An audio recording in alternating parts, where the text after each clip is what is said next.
Perkenalkan, nama saya Regina Putri Kalibato. Saya dari Universitas Pembangunan Indonesia Manado, Fakultas Keperawatan kelas A2. Baiklah, sekarang saya akan mempresentasikan paper PWAK mengenai dampak korupsi terhadap penegakan hukum.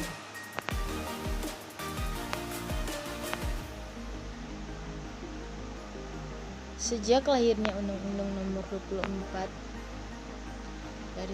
PRP 1960 berlaku sampai 1971, setelah diungkapkannya Undang-Undang pengganti yakni Undang-Undang Nomor 3 pada tanggal 29 Maret 1971 tentang pemberantasan tindak pidana korupsi.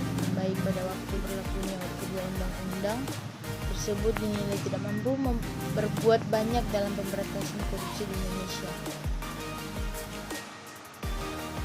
Menyikapi hal seperti itu, pada tahun 1999 dinyatakan undang-undang yang dianggap lebih baik, yaitu Undang-Undang Nomor 31 tahun 1999 yang kemudian diubah dengan Undang-Undang Nomor 20 tahun 2001 sebagai pengganti Undang-Undang Nomor 3 tahun 1971.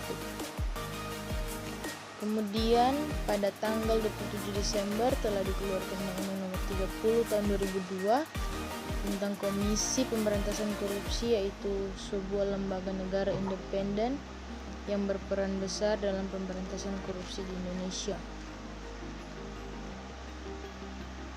Hal ini berarti dengan dikeluarkannya undang-undang dianggap lebih sempurna, maka diharapkan aparat penegak hukum dapat menegakkan atau menjalankan hukum tersebut dengan sempurna. Akan tetapi yang terjadi pada kenyataannya adalah budaya suap telah menggerogoti aparat penegak hukum dalam melakukan penegakan hukum sebagai pelaksanaan produk hukum di Indonesia. Secara tegas terjadi ketidaksesuaian antara undang-undang yang dibuat dengan aparat penegak hukum.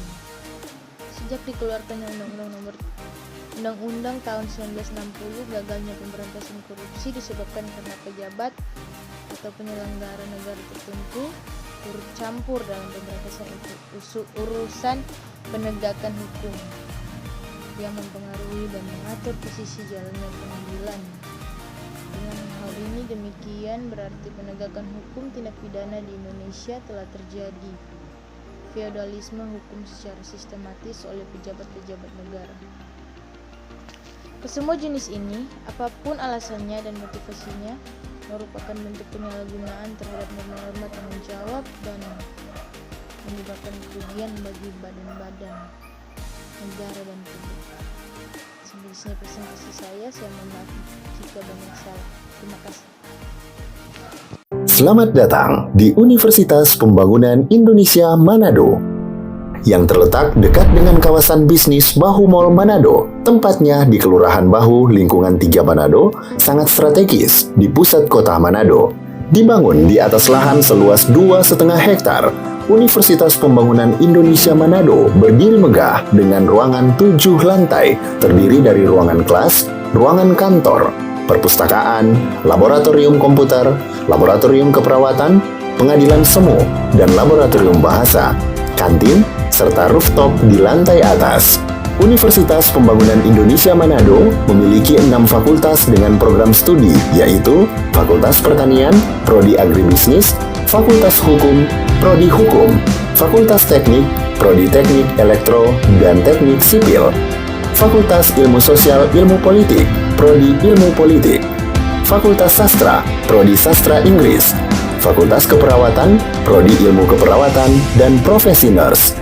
Didukung oleh sumber daya manusia yang berkompeten dan tersertifikasi, Universitas Pembangunan Indonesia Manado memiliki dosen dan tenaga kependidikan dengan latar belakang S2 dan S3 lulusan dalam dan luar negeri. Proses belajar mengajar dilaksanakan dengan teknologi informasi merujuk perkembangan dunia modern saat ini, dilakukan dengan sistem e-learning dan sistem ujian online atau ULAIN.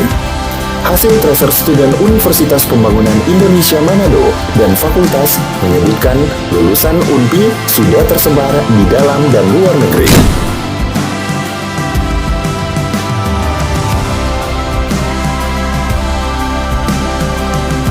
Selamat bergabung putra-putri terbaik bangsa.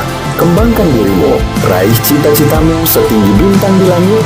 Kami siap menghasilkan generasi terbaik dan pemimpin di masa depan.